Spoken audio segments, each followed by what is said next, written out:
Jurgen Klopp finally gave Liverpool fans a glimpse of the formation many have been suggesting the Reds could adopt last night as Rangers visited Anfield.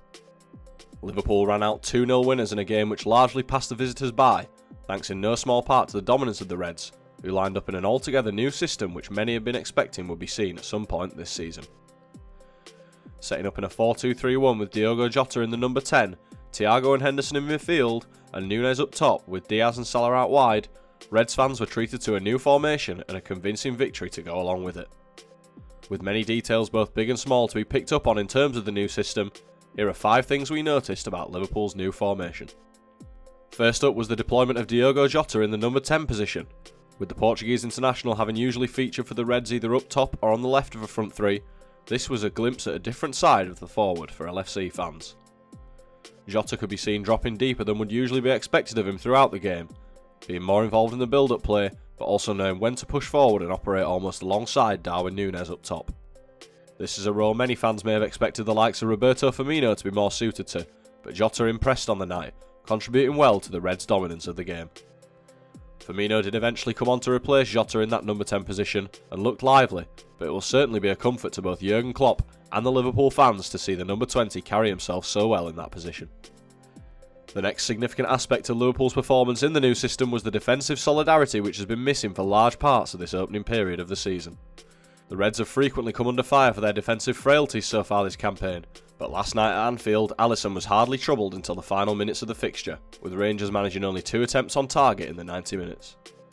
Part of this could be put down to a lack of attacking intent from Rangers, but also clear to see was the solidarity in midfield and defence offered by the new formation.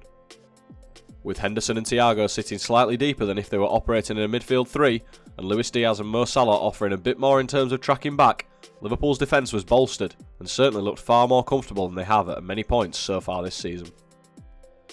With a high-flying Arsenal up next at the weekend, Jurgen Klopp has a decision to make in terms of which system to deploy, and the Gunners could offer a far more rigorous test of the new formation than the visitors did at Anfield last night. As mentioned before, Mohamed Salah could be seen tracking back more last night than he has in many other games this season, thanks in no small part to a slight change in position for the winger. Instead of operating solely as a right winger or inside forward, the Egyptian found himself helping out Trent Alexander-Arnold and Jordan Henderson on the right side, more than he might usually expect. With many fans having complained about the proven goalscorer being positioned further wide and lacking his usual goal threat this season, some fans may not have been happy to see this change, but Salah found his way onto the scoresheet anyway, as he coolly slotted home his second half penalty after Luis Diaz was brought down in the box. No doubt Jurgen Klopp will have been happy with Salah's contribution on both the attacking and defensive sides of the game last night, as he looked to try out this alternate system.